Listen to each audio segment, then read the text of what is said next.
Ok, la première vidéo.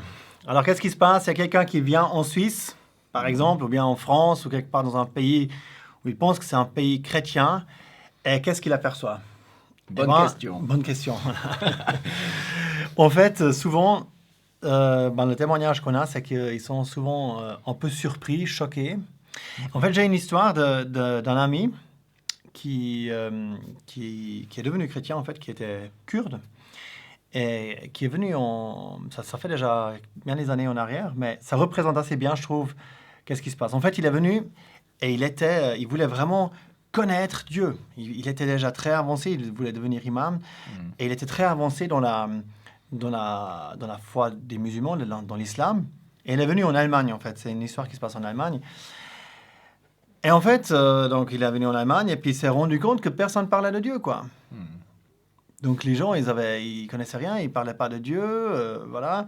Ensuite, il a demandé à un collègue de travail, finalement, il a commencé à travailler, vu qu'il y a personne qui parlait de Dieu. Et puis il a quand même posé aussi la question à son collègue de travail, son chef, je crois même. Parle-moi de Dieu, de ton Dieu, du Dieu de la Bible. Des chrétiens. Des chrétiens.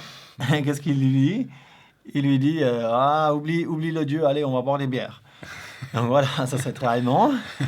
Peut-être en Suisse, romande, il aurait dit, allez, on va boire du vin rouge, ou du vin blanc plutôt, on va passer à l'apéritif.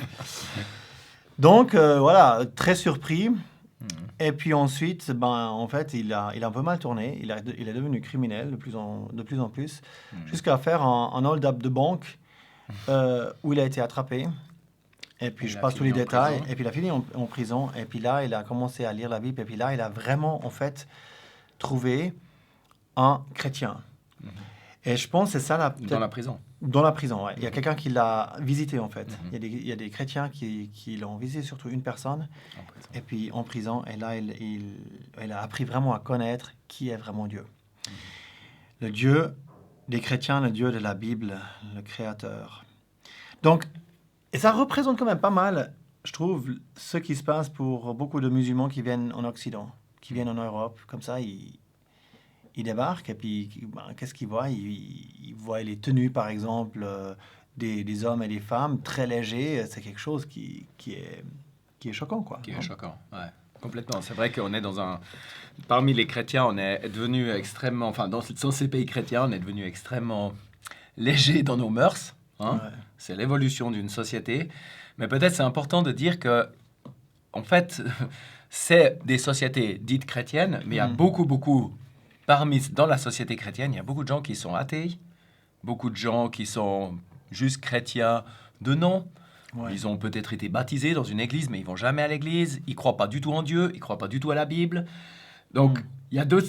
En fait, dans nos pays chrétiens, dits chrétiens, en fait, il faut faire une grande différence entre ceux qui sont vraiment chrétiens, qui croient à la Bible, et qui croient au Seigneur Jésus, qui croient à Dieu, et ceux qui ne le sont pas. Oui, exactement.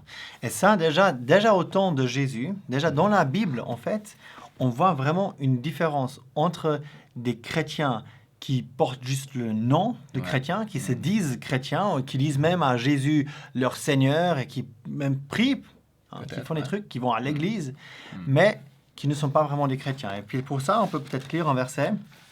Il y a plusieurs versets. En fait, Jésus s'est sans arrêt adressé à des gens qui croyaient en Dieu. Ouais. Jésus ne s'est pas adressé à des athées. Hein. Mais en Matthieu 7, je vais juste lire ce verset. Il est dit, en Matthieu 7, verset 21, il dit, donc c'est Jésus qui parle, « Ce ne sont pas ceux qui me disent « Seigneur, Seigneur » qui entreront dans le royaume des cieux, mais celui qui fait la volonté de mon Père, qui est dans les cieux. Plusieurs me diront ce jour-là, le jour où on va rencontrer Dieu, « Seigneur, Seigneur, n'avons-nous pas prophétisé en ton nom, et n'avons-nous pas chassé des démons en ton nom, et n'avons-nous pas fait beaucoup de miracles en ton nom? Et alors je leur déclarerai, « Je ne vous ai jamais connu. Retirez-vous de moi, vous qui pratiquez l'iniquité. » Donc ça, c'est des versets, c'est un des versets d'ailleurs pour moi qui est presque le plus terrifiant, de penser qu'il y a des gens chrétiens qui se disent appartenir à Jésus, qui l'appellent même Seigneur, et qui sont en fait pas du tout des chrétiens. C'est ton téléphone ou bien? Donc ça, on voit vraiment dans la Bible, c'est vraiment un passage qui est vraiment, vraiment hyper solennel. Quand on pense qu'il y a des personnes qui se disent chrétiens, qui disent Seigneur à Jésus, mais en fait qui ne le sont pas. Et même tout au début, donc quand Jésus est venu en Israël, là il s'adresse à des Juifs, il s'adresse au peuple d'Israël.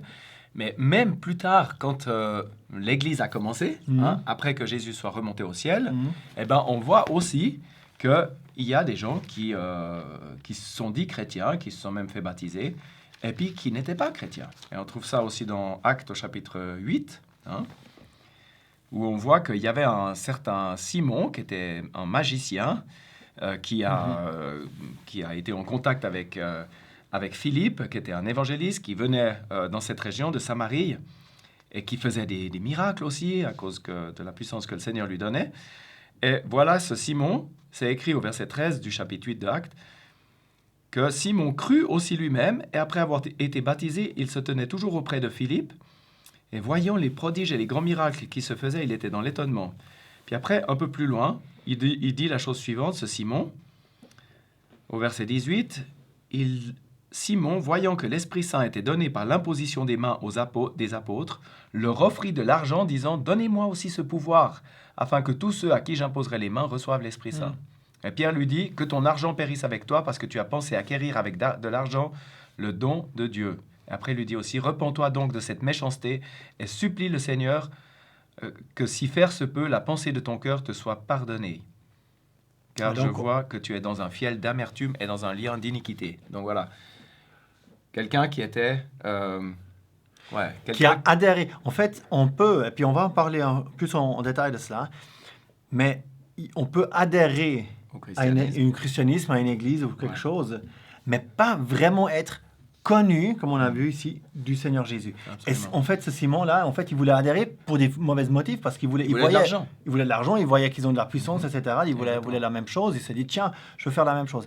Donc, on peut avoir des motifs pour devenir chrétien, mais dans le ciel, devant Dieu, ça n'a aucune importance. Et ça, la parole, les saintes écritures, la sainte Bible, les saints livres, on en parle très clairement de cela. Absolument. Et ça, il faut vraiment comprendre. Il faut que tu comprennes ça, que quand tu vas en Suisse ou en France ou dans un pays comme ça, christianisé, qu'en fait, déjà dans la Bible, il était dit qu'il va y avoir des gens qui se disent chrétiens, mais qui ne sont pas du tout chrétiens, selon Dieu. En fait, je pense juste à un truc aussi. Le mot chrétien, c'est des gens d'extérieur, c'est des gens qui étaient non chrétiens, qui ont appelé les gens qui suivaient Jésus, les disciples en fait, chrétiens. C'est pas un truc qui est marqué dans la Bible qu'on devient chrétien, c'est marqué nulle part. C'est simplement les gens, ils ont appelé les chrétiens chrétiens, c'est pour ça qu'aujourd'hui on garde ce nom. Et qu'est-ce que c'est vraiment un vrai chrétien, ou bien quelqu'un qui est un vrai disciple de Jésus? On va le voir dans les prochaines vidéos. Ouais. Donc ça, c'est important de comprendre. Il faut comprendre que Dieu ne dit pas « Ouais, tu es un chrétien, bon, tu es sur un mauvais chemin. » Non, tu n'es rien du tout, je ne te connais pas. Si tu sors en boîte, si tu danses, si tu t'habilles n'importe comment, si tu commets la fornication, c'est-à-dire les relations sexuelles avant le mariage ou hors du mariage, et toutes ces choses qui sont même accréditées. Et puis ça on va venir aussi dans la prochaine vidéo par beaucoup d'églises aujourd'hui qui sont bénis aujourd'hui, les homosexuels de certaines églises, etc. Toutes ces choses sont condamnées de la part de la Bible. Et il y a aussi beaucoup de chrétiens qui sont vraiment des disciples de Jésus, qui se tiennent à ce livre-là, qui n'adhèrent pas du tout à cela. Et ça, il faut vraiment comprendre. Donc, il y a deux sortes de chrétiens. Donc, c'est pas la Suisse, tous les gens que tu vois là, même s'ils ont sur leur passeport chrétien et qui payent peut-être les impôts pour une certaine église, ça ne veut vraiment pas dire qu'ils sont vraiment chrétiens dans le sens dans le cœur. Dans le cœur et dans le sens d'être disciples de Jésus et que ce sont les gens que Jésus acceptera au paradis. Il y a un verset dans la Bible où Jésus dit « Pourquoi m'appelez-vous Seigneur et ne faites pas ce que je dis ?» Donc, excellent. On peut dire Seigneur, on peut, comme tu l'as dit dans Matthieu 7, ce ne sont pas tous ceux qui m'appellent Seigneur qui hériteront du royaume de Dieu. Donc, c'est vraiment ça le point. On est chrétien pour Dieu, on est chrétien, c'est dans le cœur que ça se passe. Être chrétien, c'est avoir la foi, et la foi, c'est une foi qui obéit au Seigneur. C'est pas de faire sa propre volonté du tout. Exactement. Et d'avoir une relation aussi avec Dieu. C'est-à-dire, Ouais. on prie, on lit la Bible personnellement parce qu'on aime Dieu et parce qu'on sait que Dieu nous aime. Donc, ce que tu vois quand tu viens ici en Europe, et puis que tu dis ça, c'est les chrétiens, non, Non. c'est certainement pas le cas. Il faut les chercher, en C'est- fait. En fait, les chrétiens sont parmi eux. Il y a Ouais. des Ouais. chrétiens, il y a des vrais chrétiens, des croyants, vraiment, qui croient au Seigneur Jésus. Mais de manière générale, la population, malheureusement, il faut le dire, Ouais. la population dans les pays chrétiens, sont des gens qui n'ont pas de relation avec le Seigneur Jésus-Christ. Ouais. Hein? C'est soit des athées, Ouais. soit des athées actifs, soit des athées passifs. Par ça que j'entends Ouais. que actifs, ça veut dire qu'ils sont vraiment positivement, je dirais, athées, ils se disent athées, ils ne croient pas en Dieu. Ou bien, et ça c'est de plus en plus maintenant le cas, c'est des gens qui croient à quelque chose, mais dans leur manière, comment ils vivent, ils montrent qu'ils ne croient pas, qu'ils ne se soumettent pas du tout à Dieu. Et il y en a encore beaucoup qui vont même à l'église et qui ne croient pas vraiment en Jésus, qui ne croient pas vraiment à la parole, ouais, qui tout à disent fait. la Bible, elle est aussi, on n'est pas sûr que c'est la vérité, etc. Ouais. Hein? Et qui sont Exactement. donc pas sauvés non plus. Alors on va parler des églises en fait justement, mais on va parler de ça dans la prochaine Ouais, vidéo. Hein? on y viendra sur les églises, exactement. Ouais. Ok. Donc, reste connecté, abonne-toi, et puis attends la prochaine vidéo. Voilà. À bientôt. À bientôt.